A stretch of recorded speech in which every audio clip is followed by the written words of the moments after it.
Hello दोस्तों, मैं तनु शुक्ला अपने चैनल क्रैक टेट में आप लोगों का बहुत बहुत स्वागत करती हूँ। आज हम लोग 2019 का क्वेश्चन पेपर डिस्कस करने वाले हैं और जो कि दिसंबर वाला 2019 का क्वेश्चन पेपर होगा। और ये ईवीएस का क्वेश्चन, इसमें सारे जो क्वेश्चंस होंगे वो ईवीएस के होंगे। और जितने भी क्वेश्चंस हैं मैंने उसे एक्सप्लेन करने की कोशिश करी है और उसमें एक से ज़्यादा क्वेश्चन भी बताने की मैंने आपको वहाँ पे कोशिश करी है। तो ये जो सेशन है वो आपके लिए बहुत यूज़फुल होगा। अगर ये आप सीटेट देने जाने वाले हैं तो आप इस सेशन को देखना ना भूलें। और ऐसे और भी वीडियोज़ में पर डे लेकर आने वाली हूँ, ठीक है। तो अभी हम लोग अपने क्वेश्चंस की तरफ आगे बढ़ते हैं।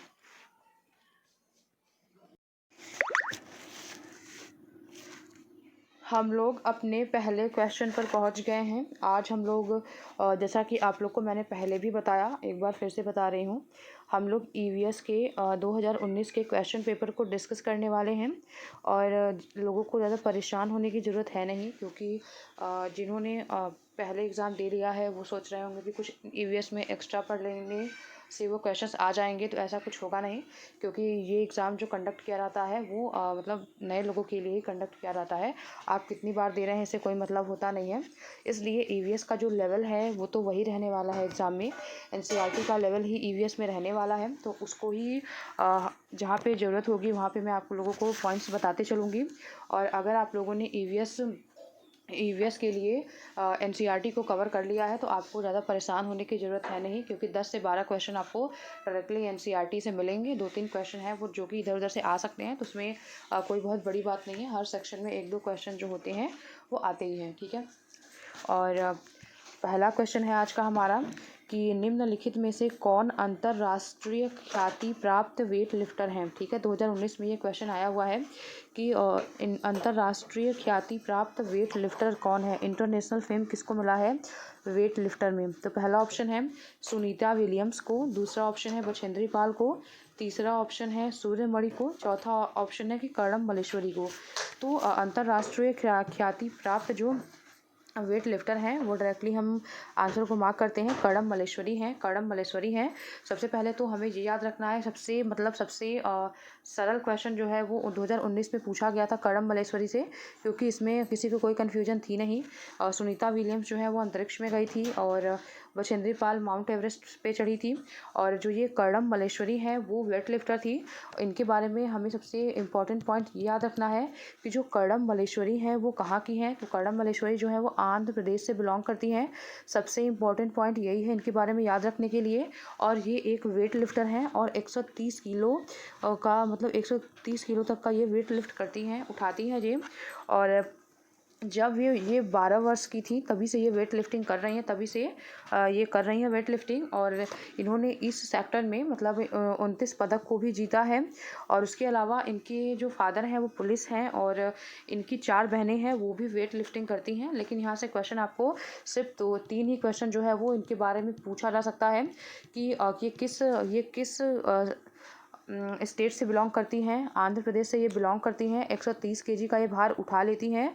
और इसके अलावा इन्होंने 29 पदक को अभी तक जीता है और ये इंटरनेशनल लेवल की वेट लिफ्टर है। यही 4 पॉइंट आपको कर्णम मल्लेश्वरी के बारे में याद रखना है। अगर क्वेश्चन वैसे तो हूबहू क्वेश्चन रिपीट होने नहीं वाला इस बार, लेकिन फिर भी अगर क्वेश्चन आया तो इनके बारे में इसके अलावा कोई अदर इन्फॉर्मेशन जो है वो पूछा जा सकता है। और अगला क्वेश्चन है कि नीचे दिया गया कौन सा समूह जड़ों का है। इसमें से कौन सा जो समूह है वो जड़ों का है। चुकंदर है और आलू है, अदरक है, या फिर गाजर है, हल्दी है, अदरक है, या फिर शकरकंदी है, मूली है, हल्दी है, या फिर गाजर चुकंदर और मूली है। तो यहाँ पे हमारा डी ऑप्शन होगा। ये कॉमन सेंस पर एक बेस्ट क्वेश्चन था कि गाजर है और चुकंदर है और मूली है, ये जो है जड़ों के समूह के अंतर्गत आते हैं, ठीक है। यहाँ पे हमारा डी ऑप्शन डायरेक्टली यहाँ पे सही है। और अगला क्वेश्चन है कि रेगिस्तानी ओक नाम का एक पेड़ है जो पाया जाता है, ठीक है। रेगिस्तानी ओक जो है वो कहाँ पे पाया जाता है, डेजर्ट ओक जो है वो कहाँ पर पाया जाता है, अबू धाबी में ऑस्ट्रेलिया में राजस्थान के रेगिस्तान में या फिर संयुक्त अरब अमीरात के रेगिस्तानों में। तो जो रेगिस्तानी ओक है, जो डेजर्ट ओक है, वो आप सभी को पता ही है, याद भी होगा, ऑस्ट्रेलिया में पाया जाता है और ये डेजर्ट एरिया में पाया जाता है, इसलिए इसका नाम रेगिस्तानी ओक पड़ा हुआ है। ये ऑस्ट्रेलिया में पाया जाता है और उसके अलावा इसकी जो जड़ें होती हैं वो बहुत अंदर तक जाती हैं जब तक कि उसे पानी ना मिल जाए, और इसकी जो जड़ें होती हैं वो 10 से 15 फीट तक अंदर जा सकती हैं। इसके बारे में यही 2-3 बातें आपको याद रखनी है। यही बात आपको स्टेटमेंट में बना के पूछ दिया जाएगा कि जो रेगिस्तानी ओक है वो इंडिया में पाया जाता है, तो आप हो सकता है ये स्टेटमेंट बना के दे दें, या फिर रेगिस्तानी ओक जो है वो राजस्थान में पाया जाता है ऐसा बना दें। इससे आप कंफ्यूज हो सकते हैं कि रेगिस्तानी ओक जो है वो राजस्थान जो है वो डेजर्ट वाला इलाका है, इसलिए हम अपना कॉमन सेंस लगाएंगे और वहाँ पे आंसर लेके जाएंगे। लेकिन हमें याद होना चाहिए कि जो रेगिस्तानी ओक है वो ऑस्ट्रेलिया में पाया जा रहा है। तो आप स्टेटमेंट के क्वेश्चंस भी आपको इन्फॉर्मेशन पता होंगी अगर, तो आप स्टेटमेंट के क्वेश्चंस को भी आराम से सही कर पाएंगे। और अगला क्वेश्चन है निपेंथीज पौधे के बारे में। ये अगला क्वेश्चन है हमारा। निपेंथीज वह पौधा है जो कि शिकार करता है। निपेंथीज जो है वो वह पौधा है जो कि शिकार करता है। तो एक ये पौधा है और ये किसका शिकार करता है, इसके बारे में क्वेश्चन जो है वो पूछा जा रहा है। तो पहला ऑप्शन है निपेंथीज वह पौधा है जो शिकार करता है। इसके विषय में 4 ऑप्शंस दिए गए हैं और पूछा जा रहा है किसमें से कौन सा ऑप्शन जो है वो इनके बारे में सही है। निपेंथीज के बारे में कौन सा ऑप्शन यहाँ पे सही है, ये क्वेश्चन में पूछा जा रहा है।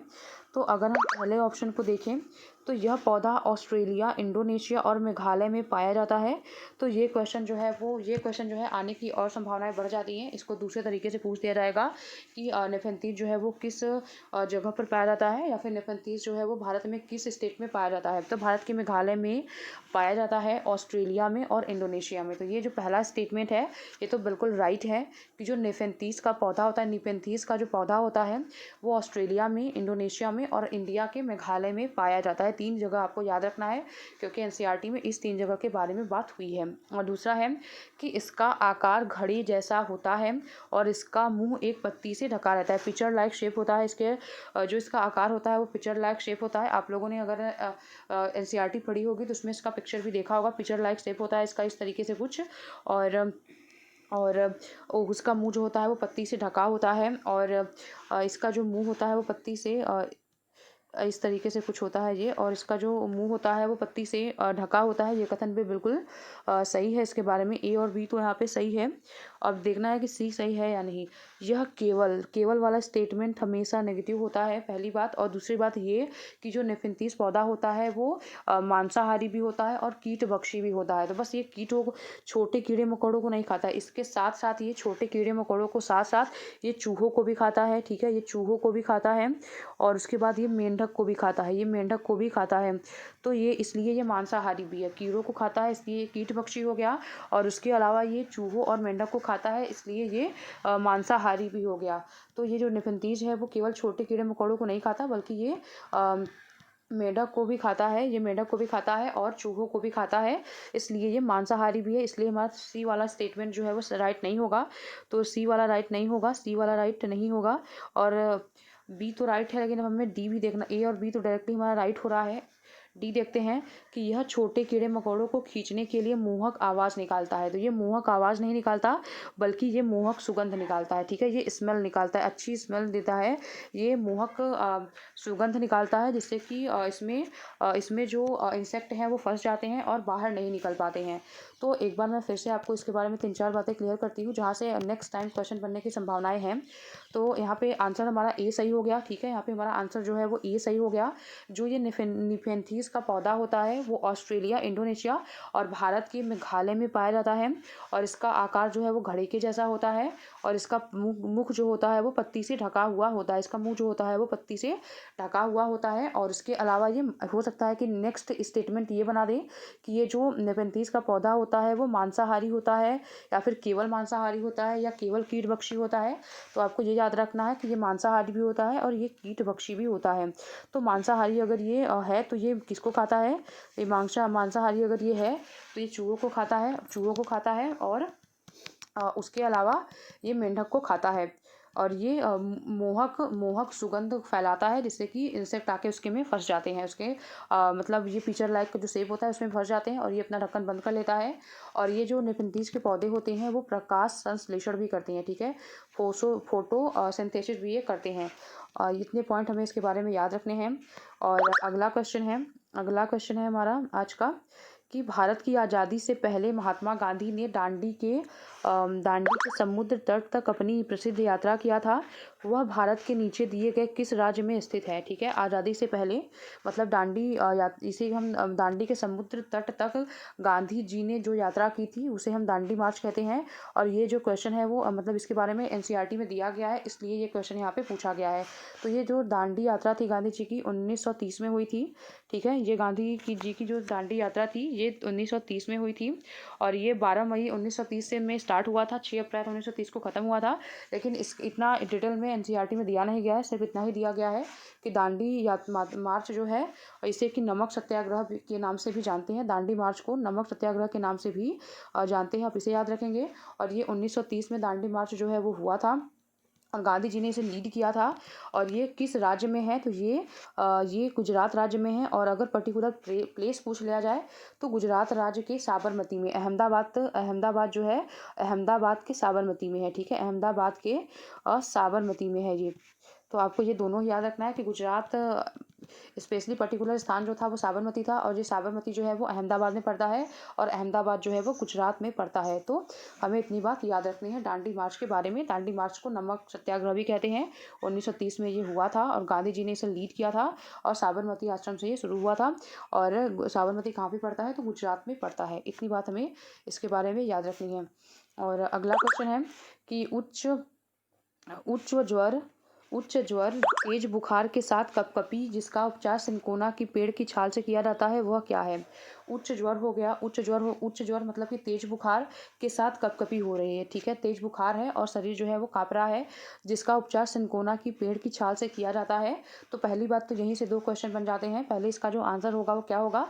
वो मलेरिया होगा, ठीक है, मलेरिया रोग का लक्षण क्या है? तेज बुखार होगा और शरीर में कपकपी होगी। तेज बुखार होगा और शरीर में कपकपी हो जाएगी, ये मलेरिया रोग के लक्षण हैं। ये क्वेश्चन भी बना के पूछ सकते हैं कि मलेरिया रोग में उच्च बुखार होता है और तेज कपकपी होती है, स्टेटमेंट 1। और स्टेटमेंट 2 में लिख देंगे कि जो इसका उपचार है वो सिनकोना की पेड़ की छाल से किया जाता है।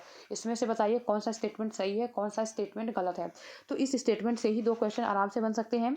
तो मलेरिया में तेज बुखार के साथ कपकपी होती है और उसके साथ ही सिनकोना पेड़ की छाल से इसका उपचार किया जाता है। 2 बातें यहाँ हो गई।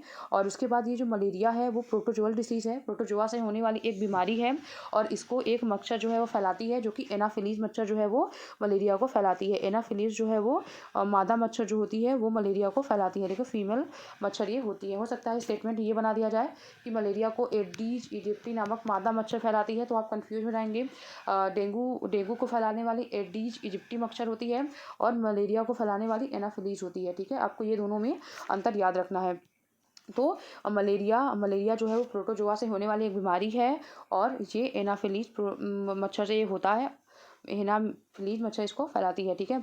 और उसमें इसका जो उपचार है वो सिनकोना की पेड़ की छाल से किया जाता है। कुनैन से इसका उपचार, कुनैन भी नाम लिख के दे सकता है, तो कुनैन से इसका उपचार किया जाता है। इसके बारे में हमें इतनी बात याद रखनी है। और दूसरा पॉइंट जो है, ये चिकनगुनिया भी मच्छर से ही होने वाला रोग है। और डेंगू में सिर दर्द होता है, और इसमें भी बुखार बहुत तेज़ हो जाती है। और इसको ये एडीज इजिप्टी नामक फीमेल मच्छर से ये होता है, ठीक है। और मियादी बुखार, टाइफाइड बुखार होता है ये। और ये जो क्वेश्चन है वो डायरेक्शन से पूछा गया है क्वेश्चन है कि किसी डॉक्टर का घर एक्स पर स्थित है, ठीक है। पहले हमें ये मार्क करना पड़ेगा, घर जो है वो एक्स पर है। आप यहाँ से एक बार डायरेक्शन देख लेंगे, ईस्ट हो गया ये, वेस्ट हो गया ये, नॉर्थ हो गया ये, और साउथ हो गया ये। अब किसी डॉक्टर का घर जो है वो एक्स पर है, ठीक है, एक्स पर जो है वो घर है, ठीक है। हम यहाँ पे एक्स बनाते हैं, एक्स पर जो है वो घर है, ठीक है, एक्स पर घर है, हमें ये याद रखना होगा कि एक्स पर घर है।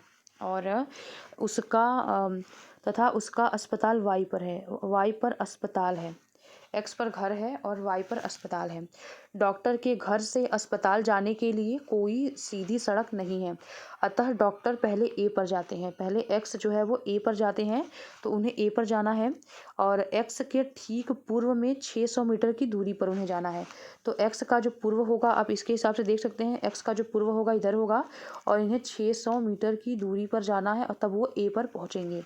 तो वहाँ पे ए पर वो पहुँच गए हैं। फिर उन्हें बी पर जाना है, तो जो ए के ठीक दक्षिण में है, ए के ठीक दक्षिण में उन्हें बी पर जाना है और बी पर जाने के लिए उन्हें 450 किलोमीटर की दूरी तय करनी पड़ती है। और उसके बाद वह सी पर जाते हैं। उस पर जाने के लिए उन्हें बी के ठीक पश्चिम में, तो यहाँ पे अगर हम रहेंगे और हमें पश्चिम जाना होगा तो हम इधर जाएंगे, तो बी के ठीक पश्चिम में हमें जाना है और जाना है कितने किलोमीटर तक, तो 120 मीटर की दूरी तक जाना है। तो हम सी पर पहुँच जाएंगे। 120 मीटर की दूरी पर गए और हम सी पर पहुँच गए और अंत में वह वाई पर अपने अस्पताल पर पहुँचते हैं, जो कि सी के ठीक उत्तर में 90 मीटर की दूरी पर है। सी के ठीक उत्तर में 90 मीटर की दूरी पर है। सी के ठीक उत्तर में 90 मीटर की दूरी पर है। सी का ठीक उत्तर जो है ये है और ये 90 मीटर की जो है वो दूरी है। ठीक है, तो वो वाई पर पहुंच जाते हैं। यहाँ पर वाई मतलब कि अस्पताल। ठीक है, वाई मतलब कि अस्पताल पर वो पहुंच जाते हैं। अस्पताल के सापेक्ष डॉक्टर के घर की सही दिशा क्या है। अब हम थोड़ा कलर चेंज कर लेते हैं। अस्पताल के सापेक्ष डॉक्टर की सही दिशा क्या है। अगर हम देखें अस्पताल के सापेक्ष, तो ये हमारा अस्पताल है, ये हमारा अस्पताल है और ये हमारा घर है। तो हमें अस्पताल के सापेक्ष देखना है, मतलब हमें नीचे से ऊपर की तरफ देखना है। तो यहाँ पे अगर आप देखेंगे, यहाँ से अगर आपको यहाँ जाना हुआ तो ये क्या होगा, नॉर्थ वेस्ट। तो हमारा जो आंसर बनेगा वो क्या बनेगा, नॉर्थ वेस्ट, मतलब कि उत्तर पश्चिम हमारा आंसर यहाँ पे बनेगा, नॉर्थ वेस्ट हमारा आंसर बनेगा।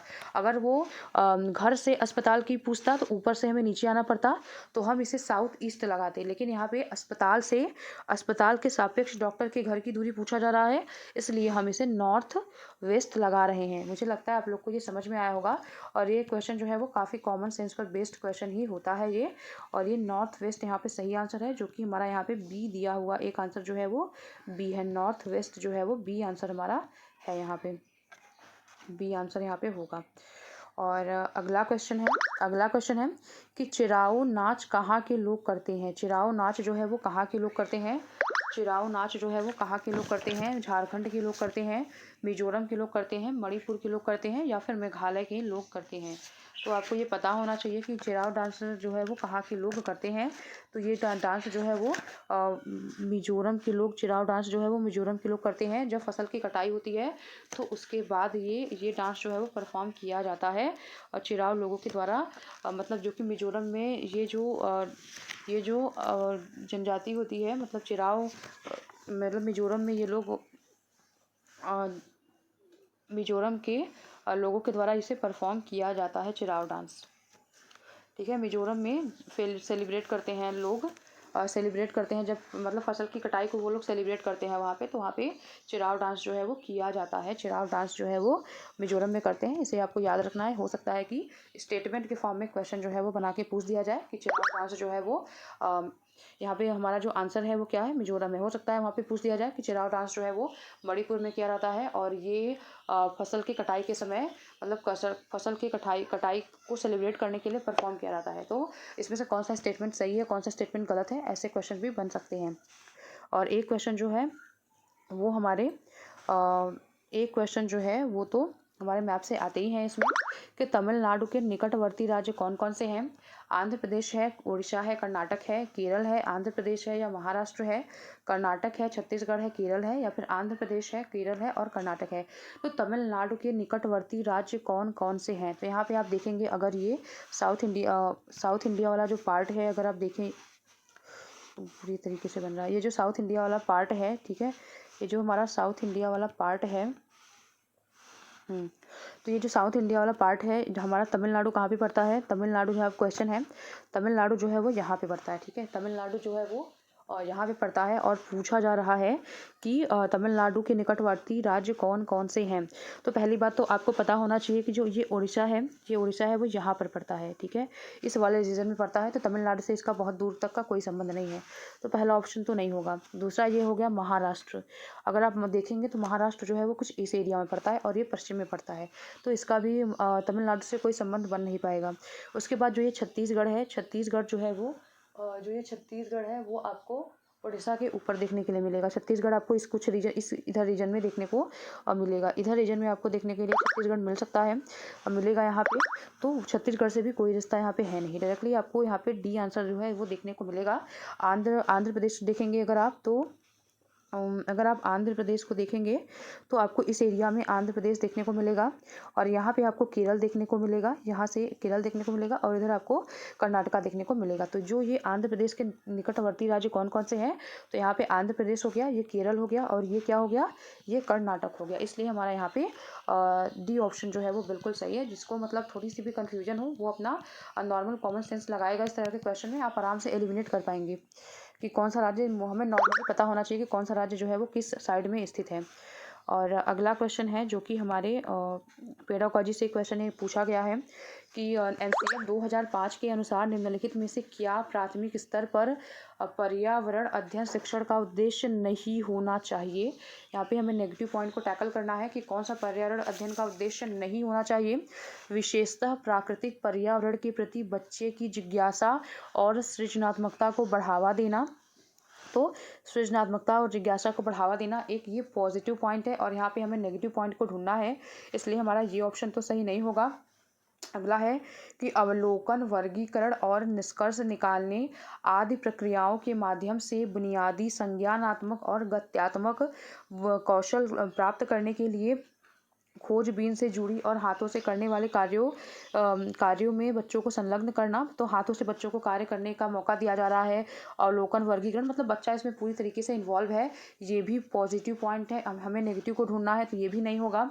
प्राकृतिक, सांस्कृतिक व सामाजिक पर्यावरण के बीच संबंधों को पहचानने व समझने में बच्चों को प्रशिक्षित करना, तो ये हो सकता है। अगला देखते हैं कि प्राकृतिक, सांस्कृतिक और सामाजिक पर्यावरण के बीच संबंधों को पहचानने व समझने में बच्चों को प्रशिक्षित करना, बच्चों को ट्रेनिंग देना, और या फिर पर्यावरणीय समझ के द्वारा बच्चों में सटीक संख्यात्मक कौशल का विकास करना। तो आप जानते हैं कि सटीक संख्यात्मक कौशल का विकास करना पर्यावरण के अध्ययन का उद्देश्य जो है वो एनसीएफ के अकॉर्डिंग तो नहीं है। ठीक है, एनसीएफ के अकॉर्डिंग तो नहीं है। हमारा जो डायरेक्टली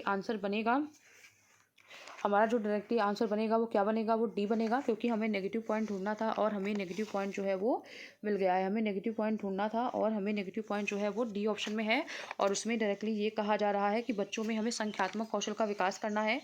तो हमें पर्यावरण को बच्चों को जोड़कर पढ़ाना है, ना कि उनके अंदर संख्यात्मक कौशल और सटीक किसी का संख्यात्मक कौशल का विकास करना है पर्यावरण शिक्षण के द्वारा। ठीक है, तो यहाँ पे अदर 3 पॉइंट तो एनसीएफ के अकॉर्डिंग सही थे, और चौथा पॉइंट जो है वो एनसीएफ के अकॉर्डिंग जो है वो सही नहीं था, इसलिए हमारा जो आंसर बना वो डी बना। और अगला क्वेश्चन है कि पर्यावरण अध्ययन की कक्षा 3 से 5 के लिए एक विषय क्षेत्र है जो संकलित करता है। पर्यावरण अध्ययन जो है वो कक्षा 3 से 5 के लिए एक विषय क्षेत्र है जो कि संकलित करता है। वो संकलित करता है, किसे करता है, विज्ञान की अवधारणाओं और मुद्दों को, ये विज्ञान की अवधारणा और मुद्दों को संकलित करता है, या फिर यह पर्यावरण शिक्षा, सामाजिक अध्ययन और विज्ञान की अवधारणाओं और मुद्दों को, या फिर ये विज्ञान और सामाजिक विज्ञान की अवधारणा और मुद्दों को, या फिर पर्यावरणीय शिक्षा और विज्ञान की अवधारणा और मुद्दों को। ठीक है, तो यहाँ पे पर्यावरण की शिक्षा में क्लास 3 से क्लास 5 का जो विषय क्षेत्र है पर्यावरण का, उसके बीच में विज्ञान की सिर्फ अवधारणा को नहीं रखा गया है, बल्कि इसमें पर्यावरण शिक्षा, सामाजिक अध्ययन और विज्ञान की अवधारणा तीनों को ही रखा गया है। पर्यावरण की शिक्षा को भी, सामाजिक अध्ययन को भी और विज्ञान की अवधारणा और मुद्दों को सीधे कंबाइंड रूप से जब मिला दिया जाता है तो वही जो है वो पर्यावरण शिक्षण के अंतर्गत एक किताब बन जाती है। ईवीएस में हमें सामाजिक विज्ञान भी पढ़ना पड़ता है, पर्यावरण शिक्षा भी पढ़ना पड़ता है, और विज्ञान से रिलेटेड कुछ अवधारणाओं को भी पढ़ना पड़ता है, उनसे जुड़े मुद्दों को भी पढ़ना पड़ता है। ठीक है, आपको डायरेक्टली यही आंसर देना है। बी ऑप्शन जो है वो बिल्कुल सही होगा। यहाँ पे सामाजिक विज्ञान और विज्ञान है लेकिन पर्यावरण नहीं है, इसलिए हमारा ये नहीं होगा। यहाँ पे पर्यावरण शिक्षा है और विज्ञान है लेकिन सामाजिक विज्ञान नहीं है, इसलिए हमारा ये ऑप्शन भी नहीं होगा। डायरेक्टली हमारा बी ऑप्शन जो है वो यहाँ पे सही हो रहा है, क्योंकि यहाँ पे पर्यावरण शिक्षा, सामाजिक शिक्षा और विज्ञान की अवधारणा और मुद्दों को शामिल कर लिया गया है। और अगला क्वेश्चन है कि निम्नलिखित में से क्या पर्यावरण अध्ययन के संदर्भ में सही है। पर्यावरण अध्ययन के संदर्भ में क्या सही है। पर्यावरण अध्ययन जो है वो एक विषय है जो कि 1 से 5 तक की कक्षाओं में पढ़ाया जाता है। तो पर्यावरण जो है वो पर्टिकुलर 1 से 3 के क्लास में शायद होती है, मतलब 1 से 3 तक के अब पर्यावरण एक विषय है जो कि 1 से 5 तक की कोई एक विषय नहीं है, बल्कि ये 3 विषय का कंबाइंड रूप होता है, तो ये नहीं होगा। और 1 से 2 की कक्षाओं के लिए भाषा और गणित के माध्यम से पर्यावरण अध्ययन जो है वो पढ़ाया जाता है। तो ये कथन बिल्कुल सही है कि कक्षा 1 और 2 में पर्यावरण की कोई बुक नहीं होती है, बल्कि उसे भाषा और गणित के माध्यम से बच्चों को पर्यावरण पढ़ाया जाता है। तो यहाँ पे हमारा बी ऑप्शन बिल्कुल सही है। 2, 3 और 4 की कक्षाओं के लिए पर्यावरण से जुड़े मुद्दों को भाषा और गणित के माध्यम से पढ़ाते हैं। तो कक्षा 2 तक पढ़ाते हैं, 3 और 4 में इसके लिए एक अलग बुक आ जाती है, 3, 4, 5 के लिए पर्यावरण के लिए अलग बुक आ जाती है, तो उसमें गणित अलग हो जाती है और पर्यावरण जो है वो अलग हो जाती है। ठीक है, तो इसलिए हमारा सही ऑप्शन भी नहीं होगा।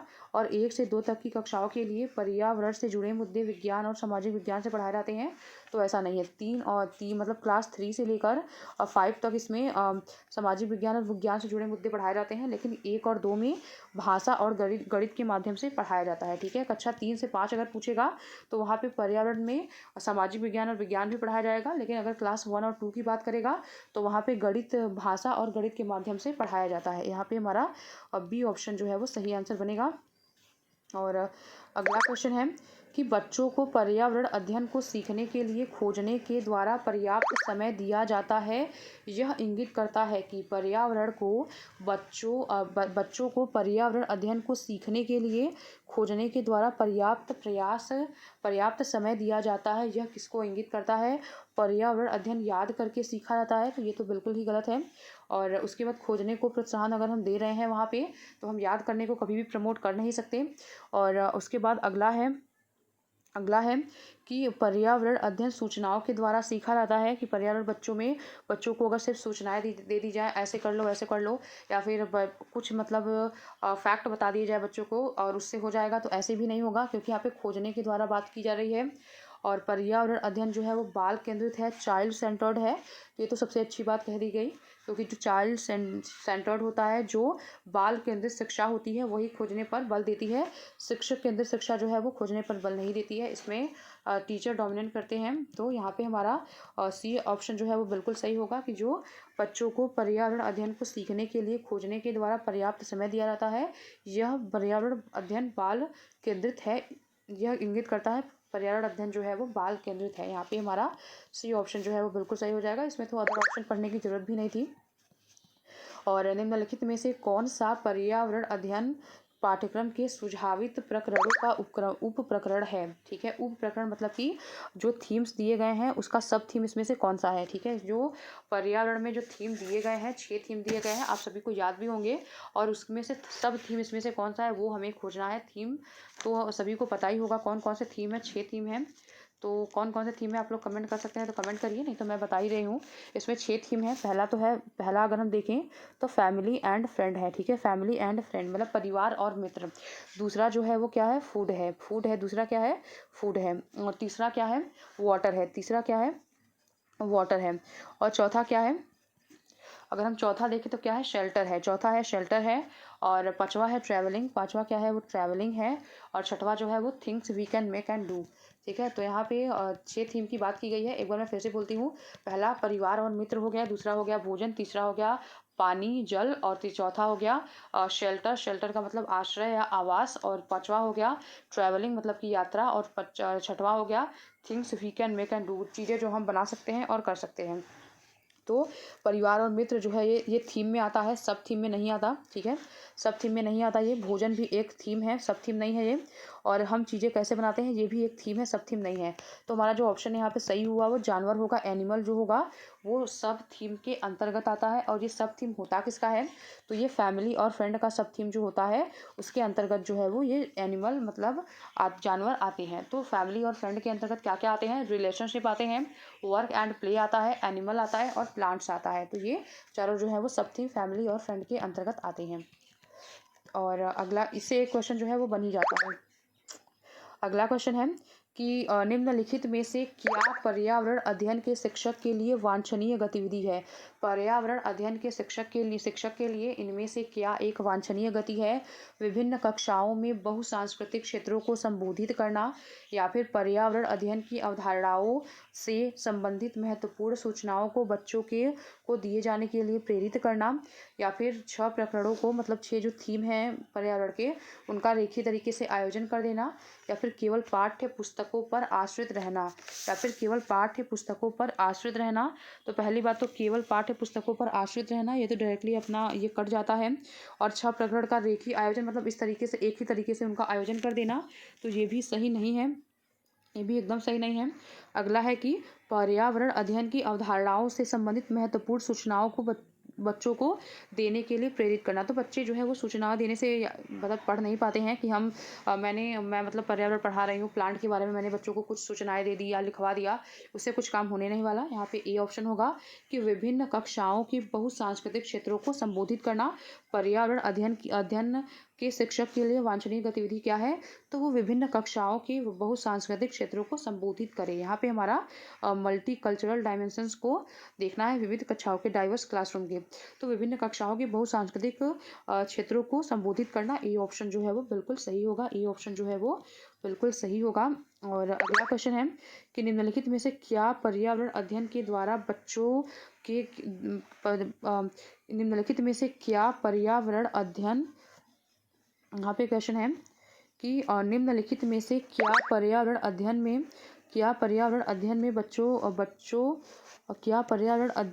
बच्चों के द्वारा ज्ञान की रचना महत्वपूर्ण है? क्या पर्यावरण अध्ययन में बच्चों के द्वारा ज्ञान की रचना में महत्वपूर्ण है? बच्चों का सक्रिय तरीके से भाग लेना, तो ये तो बिल्कुल सही है कि बच्चे भाग लेंगे तभी वो ज्ञान की रचना कर पाएंगे, ठीक है।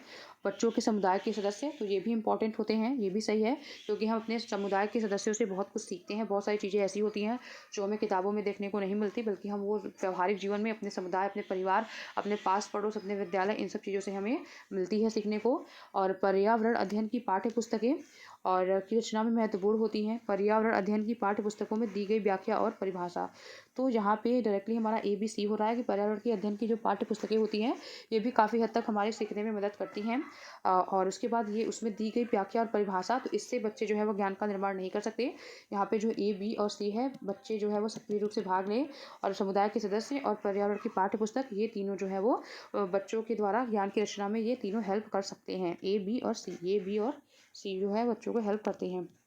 और अगला क्वेश्चन है कि बच्चों को पर्यावरण अध्ययन सीखने में प्रभावशाली तरीके से जोड़ा जा सकता है। बच्चों को पर्यावरण अध्ययन सीखने में प्रभावशाली तरीके से जोड़ा जा सकता है। बच्चों को हम कैसे प्रभावशाली तरीके से बच्चों को हम जोड़ सकते हैं पर्यावरण अध्ययन में? पहला है कि वृत्तांत के द्वारा, मतलब नैरेटिव्स के द्वारा, दूसरा है कहानियों के द्वारा, और तीसरा है शिक्षक के द्वारा अवधारणाओं की प्रभावशाली व्याख्या करने से, और चौथा है कि शिक्षक के द्वारा अवधारणाओं का प्रभावशाली प्रदर्शन और व्याख्या करने से। तो बच्चों को पर्यावरण अध्ययन सीखने में प्रभावशाली तरीके से जोड़ा जा सकता है। वृत्तांत तो भाई बहुत इंपॉर्टेंट है, जो नैरेटिव होते हैं, मतलब जो मैंने कहानियाँ, जैसे कि मेरे साथ कोई घटना घटी और उसको मैं अपने शब्दों में बताऊँ, या फिर टीचर बच्चों से बोले कि आपके लाइफ में जो भी घटनाएं घटी हैं आप उसे अपने शब्दों में नैरेट करिए, बताइए। तो वृत्तांत जो है वो ये सब बहुत इंपॉर्टेंट होते हैं। पर्यावरण सीखने में प्रभावशाली होते हैं। ये प्रभावशाली तरीकों में इन्हें जोड़ा जाता है, वृत्तांत या नैरेटिव को, और उसके अलावा स्टोरीज़ को भी, कहानियों को भी प्रभावशाली तरीके में ऐड किया जाता है। लेकिन शिक्षकों के द्वारा अवधारणाओं की प्रभावशाली व्याख्या करना, इसे भी उतना इंपॉर्टेंस नहीं दिया जाता। और उसके अलावा शिक्षक के द्वारा प्रभावशाली प्रदर्शन और व्याख्या, इसको भी उतना इंपॉर्टेंस नहीं दिया जाता। ऐसा नहीं है कि ये गलत है ऑप्शन, ये ऑप्शन बिल्कुल गलत नहीं है। या फिर इन्हें ABCD चारों ऑप्शन देना चाहिए था, या फिर AB ऑप्शन जो है वो बिल्कुल सही है। ये जो दोनों ऑप्शन जो है वो, शिक्षक अगर अवधारणाओं को अच्छे से व्याख्यायित कर रहा है तो इसमें कोई खराबी नहीं है, लेकिन अगर हम प्राइमरी लेवल पे बच्चों को पढ़ा रहे हैं उसके हिसाब से ये उतना इंपॉर्टेंट होता नहीं है। इसलिए हमारा A और B ऑप्शन जो है वो बिल्कुल सही होगा। और अगला क्वेश्चन है कि पर्यावरण अध्ययन के शिक्षक के द्वारा बच्चों को जानवरों का अवलोकन और उनका चित्र बनाने को प्रेरित करने का क्या उद्देश्य है? पर्यावरण अध्ययन के शिक्षक के द्वारा बच्चों को जानवरों का अवलोकन करने और उनका चित्र बनाने को प्रेरित करने का क्या उद्देश्य है? बच्चों में सृजनात्मकता का विकास करना। तो ये बिल्कुल सही है कि बच्चे जो है वो इससे जानवरों का अवलोकन कर रहे हैं, मतलब वो देख रहे हैं कि उनकी आंखें कहाँ होती हैं, उनकी कानें कहाँ होती हैं, वो किस कलर के होते हैं, वो कैसे चलते हैं, मतलब ये सब चीज़ें जो है वो अवलोकन के अंतर्गत आती हैं।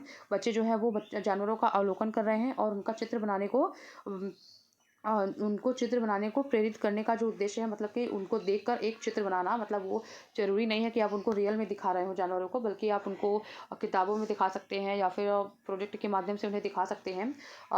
विजुअल एड्स के माध्यम से भी आप जानवरों को बच्चों को दिखा सकते हैं, तो वहाँ से भी अवलोकन किया जा सकता है। तो उनका चित्र बनाने के लिए अगर बच्चों को प्रेरित किया जा रहा है तो इसमें बच्चों में सृजनात्मकता का विकास होगा, ये बिल्कुल सही बात है। और बच्चों में अवलोकन और रचना कौशल का विकास होगा। तो यहाँ पे अवलोकन की बात पहले कर दी गई है, इसलिए बच्चों में अवलोकन और रचना शक्ति का भी विकास होगा। ये भी कथन अपने जगह पे बिल्कुल सही है। और बच्चों में सौंदर्यगत संवेदना का भी विकास होगा, एस्थेटिक सेंस का भी बच्चों में विकास होगा। तो ये भी कथन जो है वो बिल्कुल सही है, ये भी कथन जो है वो बिल्कुल सही है। तीनों कथन जो है वो बिल्कुल यहाँ पे सही है, तीनों कथन जो है वो यहाँ पर बिल्कुल सही है। यहाँ पे डी ऑप्शन जो है वो हमारा हो जाएगा। और अगला क्वेश्चन है कि पर्यावरण अध्ययन में शिल्पकला और चित्रकला को समूह में करके सीखने पर बल दिया जाता है। पर्यावरण अध्ययन में शिल्पकला और चित्रकला को समूह में करके सीखने पर बल दिया जाता है। क्यों? क्योंकि कक्षा की अनुशासनहीनता को रोकने के लिए समूह में सीखना शिक्षकों के लिए एक आसान और बहुत प्रभावशाली युक्ति है। तो अनुशासनहीनता को नहीं रोकने के लिए, अनुशासनहीनता को बढ़ाने के लिए या रोकने के लिए या फिर कक्षा को शांत बनाने के लिए ऐसा हम कोई काम करते नहीं हैं, इसलिए हमारा ये ऑप्शन तो एकदम नहीं होगा। और जहाँ जहाँ यहाँ पे ए है तो ये ऑप्शन तो हमारा सही होगा नहीं। और उसके अलावा समूह में सीखना सहपाठी के द्वारा सीखने को प्रोत्साहित करता है। ये बात बिल्कुल सही है कि बच्चे अगर समूह में सीख रहे हैं तो मतलब जो चीज़ें मुझे आती हैं मैं उन्हें अपने दोस्तों को वो बता सकती हूँ, और जो चीज़ें हमारे दोस्तों को आती हैं उसे मैं वहाँ पे सीख सकती हूँ। मतलब ये सहपाठी अधिगम के द्वारा हम समूह में एक दूसरे के द्वारा सीख सकते हैं, ये बात बिल्कुल सही है। और समूह में सीखना कक्षा में सामाजिक अंतःक्रिया को बेहतर करता है, तो ये भी बिल्कुल सही है। समूह में सीखने से हमारी एक दूसरे से बात करने की तरीके और लड़ने झगड़ना मतलब इस तरीके से हम सोशल कम्युनिकेशन, सामाजिक अंतःक्रिया को सीखते हैं, और लोगों के साथ एडजस्ट करने की भी क्षमता इससे हमारे अंदर डेवलप होती है।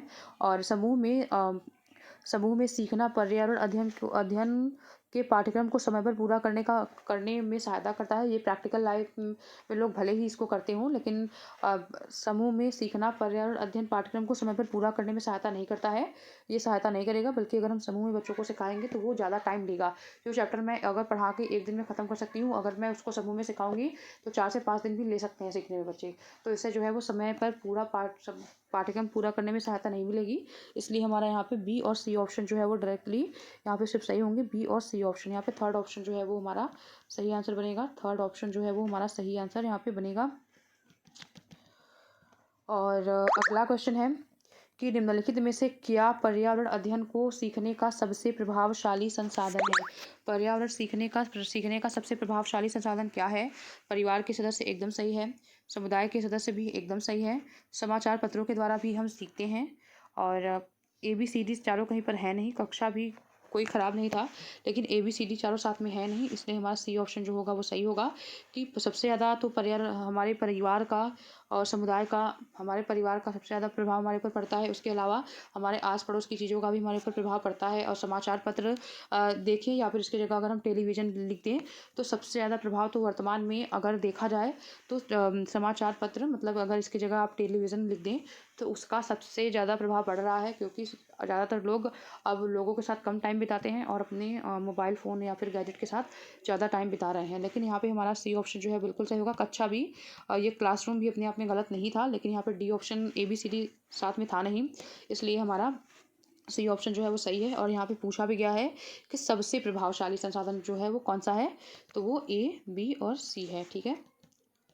और अध्ययन को सीखने का। और अगला क्वेश्चन है कि निम्नलिखित में से सीखने के कौन से सिद्धांत का पर्यावरण अध्ययन में अनुसरण होता है? तो वैश्विक से स्थानीय, अमूर्त से मूर्त, अज्ञात से ज्ञात या ज्ञात से अज्ञात या ज्ञात से अज्ञात। तो यहाँ पे डायरेक्टली आप इसको आंसर मार्क कर सकते हैं कि ज्ञात से अज्ञात की तरफ हम यहाँ पे बच्चों को सिखाते हैं। यहाँ पे हम बच्चों को अननोन टू अननोन लेके जाते हैं। बच्चे जो चीज़ें जानते हैं उनसे हम शुरुआत करते हैं और उनके उस मतलब जो भी स्पेसिफिक चीज़ हम उन्हें पढ़ा रहे हैं, जैसे कि प्लांट के बारे में बच्चे 1-2 चीज़ें जानते हैं। प्लांट के बारे में जो बातें वो जानते हैं कि पेड़ हमें छाया देते हैं, उस पे फल लगते हैं, ये 2 बातें बच्चे जानते हैं। लेकिन प्लांट के बारे में और अदर चीज़ें जो हो सकती हैं, जो वो नहीं जानते हैं, उन्हें हम उसके माध्यम से बताते हैं। मतलब अज्ञात से और ज्ञात से अज्ञात की ओर हम पर्यावरण शिक्षा में बच्चों को पढ़ाते हैं। ज्ञात से अज्ञात की ओर, नोन टू अननोन। यहाँ पे डी ऑप्शन जो है वो सही होगा। जो चीज़ें वो जानते हैं वहाँ से हम शुरुआत करेंगे और जो चीज़ें वो नहीं जानते वहाँ तक हम उन्हें लेकर जाते हैं और उन्हें सिखाते हैं। और निम्नलिखित में से कौन सा पर्यावरण अध्ययन में सीखने का रचनात्मक आकलन का साधन नहीं है? पर्यावरण में सीखने का रचनात्मक आकलन का कौन सा तरीका नहीं है, कौन सा साधन नहीं है? यहाँ पे कौन सा साधन नहीं है? पोर्टफोलियो, क्रम निर्धारण मापनी, या फिर वर्णन अभिलेख, या फिर वार्षिक उपलब्धि परीक्षण। यहाँ पे क्या रचनात्मक आकलन मतलब कि फॉर्मेटिव असेसमेंट की बात की जा रही है। मतलब कि लर्निंग असेसमेंट फॉर लर्निंग। ठीक है, यहाँ पे असेसमेंट फॉर लर्निंग की बात की जा रही है कि इसमें से उसमें कौन सा ऑप्शन जो है वो फॉर्मेटिव असेसमेंट का नहीं है। तो पोर्टफोलियो फॉर्मेटिव का ऑप्शन होता है, क्रम निर्धारण मापनी भी होता है, वर्णन अभिलेख भी होता है, लेकिन जो ये वार्षिक उपलब्धि परीक्षण होता है वो रचनात्मक आकलन में नहीं आता है, बल्कि ये योगात्मक आकलन में आता है। ठीक है, वार्षिक उपलब्धि परीक्षण जो होता है वो योगात्मक आकलन में आता है। योगात्मक या फिर समेटिव असेसमेंट के अंतर्गत ये आता है, क्योंकि ये सीखने का आकलन करते हैं और फॉर्मेटिव जो होते हैं वो सीखने के लिए आकलन करते हैं। और अगला क्वेश्चन है कि निम्नलिखित में से किसको पर्यावरण अध्ययन में बच्चों के आकलन में दूर रहना चाहिए? निम्नलिखित में से किसको पर्यावरण अध्ययन में बच्चों के आकलन से दूर रहना चाहिए? बच्चों के उत्तरों को सही या गलत में आंकना, या फिर कक्षा 5 के ईवीएस के पाठ्य पुस्तक में प्रत्येक पाठ के अंत में दिए गए आज हमने क्या सीखा, ये तो बहुत पॉजिटिव है। तो बच्चों के आकलन में हमें दूर करना चाहिए, तो ये तो आकलन का तरीका एक अच्छा तरीका है, इन्हें हमें दूर करने की ज़रूरत है नहीं। ठीक है, तो ये तो आंसर नहीं बनेगा। आकलन के संकेतकों का उपयोग करना, ये भी ठीक ठाक पॉइंट है, ये भी अपने आप में सही पॉइंट ही है। और तो इसलिए हमारा ये भी ऑप्शन नहीं होगा। और बच्चों के सीखने का गुणात्मक आकलन करना, ये भी अच्छी बात है, तो इन्हें हमें दूर नहीं करना है, बल्कि हमें बच्चों के उत्तरों को सही या गलत में आंकने के तरीकों को दूर करना होगा। तो मैंने मतलब कुछ चीज़ें पूछा और मेरे माइंड में जो चीज़ें सही मतलब कोई भी चीज़ मैंने बच्चों से अगर पूछा और बच्चों ने उसे अपने तरीके से आंसर दिया, भले ही वो गलत ही उन्होंने आंसर क्यों ना दिया हो, लेकिन हमें उसे सही और गलत में आंकना नहीं है, क्योंकि बच्चे जो है वो डेवलपिंग एज में हैं। वहाँ पे बच्चों का निर्माण की अवधारणाओं का निर्माण अभी हो ही रहा है। तो वहाँ पे हमें बच्चों के आंसर को, हमें बच्चों के उत्तरों को सही और गलत में आकलित नहीं करना है। इसलिए हमारा जो है वो ए ऑप्शन जो है वो ऐसा है कि पर्यावरण अध्ययन में बच्चों के आकलन में पहला ऑप्शन जो है वो उसे हमें दूर करने की ज़रूरत है। और ज़्यादातर लोग यही करते हैं कि बच्चों के उत्तर को सही और गलत में देखते हैं। तो इस प्रोसेस को हमें ख़त्म करना होगा। और अगला है कि कक्षा 5 की शिक्षक कक्षा 5 की शिक्षक एक क्रियाकलाप का संचालन करती है, जिसमें वह कक्षा के बच्चों से फर्श पर चीनी के कुछ दाने डालने को कहती है और उनको चींटियों के आने का इंतजार करने के लिए कहती है। एक कक्षा 5 की शिक्षक है। ठीक है, एक कक्षा 5 की शिक्षक है। एक क्रियाकलाप मतलब एक वो एक्टिविटी का संचालन कर रही है, जिसमें जिसमें वह कक्षा के बच्चों से फर्श पर चीनी के कुछ दाने डालने के लिए कहती है और उनको चींटियों के आने का इंतजार करने के लिए भी कहती है। तो बच्चों को इस क्रियाकलाप के अर्थपूर्ण सीखने को मिल सकता है यदि शिक्षक बच्चों को क्रियाकलाप का अवलोकन करने को प्रेरित करे, या फिर बच्चों को अपने अनुभव साझा करने को प्रेरित करे, या फिर बच्चों को क्रियाकलाप का अवलोकन, अनुभव साझा और उस पर चर्चा करने के लिए प्रेरित करें, या फिर बच्चों को क्रियाकलाप से संबंधित प्रश्नों को घर से करने को प्रेरित करें। तो यहाँ पे अपने आप में कोई भी पॉइंट गलत नहीं है, लेकिन यहाँ पे सी ऑप्शन जो है आप देख सकते हैं कि इसमें क्रियाकलाप का अवलोकन भी बच्चा कर रहा है, अनुभव को भी साझा कर रहे हैं और उस पर चर्चा भी की जा रही है। तो यहाँ पे सीटेट में वही आंसर जो है वो सबसे बेटर होता है, जो कि ज़्यादा से ज़्यादा एरिया को अपने अंदर जो है वो समाहित कर लेता है। तो यहाँ पे हमारा सी ऑप्शन जो है वो डायरेक्टली यहाँ पे हमारा सही बन रहा है। और अब अगला क्वेश्चन है नीचे दी गई सूची पर विचार कीजिए। कछुआ, घड़ियाल, कौवा, बत्तख और मछली। इस सूची में कौन सा दूसरों से भिन्न है? कौन सा जो है वो दूसरों से भिन्न है? कछुआ है या घड़ियाल है या कौवा है, बत्तख है या मछली है? तो अगर आप देखेंगे दूसरों से इसमें से कौन सा भिन्न है, तो कछुआ अगर देखेंगे ये भी पानी में रहते हैं, और अगर आप घड़ियाल देखेंगे ये भी पानी में रहते हैं, और मछली भी पानी में रहती है। लेकिन जो ये कौवा है वो पानी में नहीं रहता, इसलिए हमारा यहाँ पे इस तरीके से ये भिन्न है। तो यहाँ पे हमारा बी ऑप्शन जो है वो बिल्कुल सही है, बत्तख भी पानी में रहता है। और अगला क्वेश्चन है। इस क्वेश्चन में 4 क्वेश्चन है, ठीक है। ये क्वेश्चन जो है वो इस क्वेश्चन में जो कि 4 क्वेश्चंस हैं, और हमें यहाँ पे मिलान करना है। कि हांगकांग में क्या खाया जाता है। तो हांगकांग में क्या खाते हैं? पकाया हुआ सांप, ठीक है। हाँ, हांगकांग में लिंग हू फेन क्या नाम होता है उसका, तो पकाया हुआ सांप जो है वो हांगकांग में खाया जाता है। और अगर आप देखेंगे तो केरल में टैपियाको खाया जाता है, तो ये बात भी बिल्कुल सही है, एनसीईआरटी में ये सब दी गई है। और उसके बाद अगर ये कश्मीर की अगर हम बात करें, अगर हम कश्मीर की बात करें तो कश्मीर में सरसों के तेल में बनी मछली खाई जाती है। और उसके बाद अगर हम गोवा की बात करेंगे तो नारियल के तेल में बनी मछली, ठीक है। आपको ये दोनों बातों में अंतर याद रखना है कि कश्मीर में जो है वो सरसों के तेल में बनी मछली खाई जाती है, और जो गोवा हो गया, या फिर जैसे कि ये हमारा इंडिया है, ठीक है। ये हमारा मैं बना नहीं पा रही हूँ सही से, लेकिन ये जैसे कि हमारा इंडिया का जो साउथ वाला पार्ट है, और यहाँ पे ये महाराष्ट्र है, यहाँ पे गोवा है, यहाँ पे कर्नाटक है, केरल है, इस वाला जो ये जो रीजन है, यहाँ पर जो समुद्री रीजन होता है, वहाँ पर जो भी मछली वछली पकाई जाती है तो उसे नारियल के तेल में पकाया जाता है। जबकि यहाँ पे जो कश्मीर देखेंगे तो ये नॉर्थ वाले पॉइंट पे है एकदम, और वहाँ पे जो मछली पकाई जाती है वो सरसों के तेल में। तो कश्मीर में सरसों के तेल में, और गोवा में, या फिर इस तरीके का समुद्र के आसपास का कोई भी एरिया जहाँ पर मछली पकाई जाती है वो नारियल के तेल में जो है वो पकाई जाती है, ठीक है। आपको इसके हिसाब से याद रखना है। और इस हिसाब से हमारा जो आंसर हुआ है वो क्या बना, अगर आप देखेंगे तो ए का हमारा अगर जो देखेंगे आंसर, अगर आप आंसर देखेंगे तो हमारा क्या बना, ए का जो है वो 5वां बन रहा है। और दूसरे का जो है वो क्या बन रहा है, दूसरे का हमारा क्या बन रहा था, केरल जो है वो पहला बन रहा था। ABCD के फॉर्म में पूछा गया है, ठीक है। तो यहाँ पे हमारा जो आंसर बनेगा ए का 5, तो ए का 5 तो इसमें भी है, इसमें भी है, इसमें भी है, तो ये आंसर तो नहीं होगा। और उसके बाद अगर हम देखें हाँ, तो अगर हम केरल में देखें टैपियाको जो है वो, तो यहाँ पे ये होगा। यहाँ पे हमारा केरल जो है वो टैपियाको जो है वो, यहाँ पे हमारा जो आंसर बनेगा वो ए बनेगा। कि जो ए का जो है वो 5 में है, केरल में टैपियाको मिलता है, और कश्मीर में सरसों के तेल में बनी मछली खाई जाती है। और उसके बाद गोवा में नारियल के तेल में बनी मछली जो है वो खाई जाती है। और पकाया हुआ सांप जो है वो, जो पहला ऑप्शन जो था वो हांगकांग में खाया जाता है।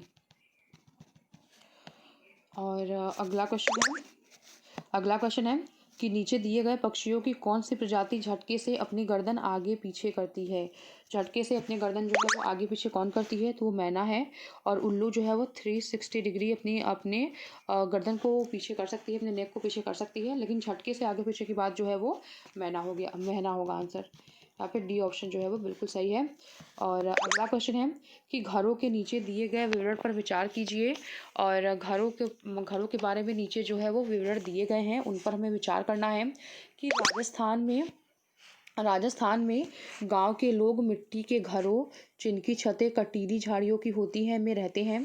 राजस्थान में आप देख सकते हैं, आपने अगर पढ़ा होगा आवास के बारे में, तो राजस्थान में जो घर होते हैं वो मिट्टी के घर होते हैं मैक्सिमम टाइम, और उसकी जो छतें होती हैं वो कटीली होती है। राजस्थान के जो घर की जो छतें होती हैं वो कटीली होती हैं, कटीली झाड़ियों की होती हैं। तो ये बिल्कुल सही पॉइंट है इसके बारे में, ये कथन तो बिल्कुल सही है। और मनाली या हिमाचल प्रदेश में बांसों के खंभों पर घर बनाए जाते हैं, ये गलत है।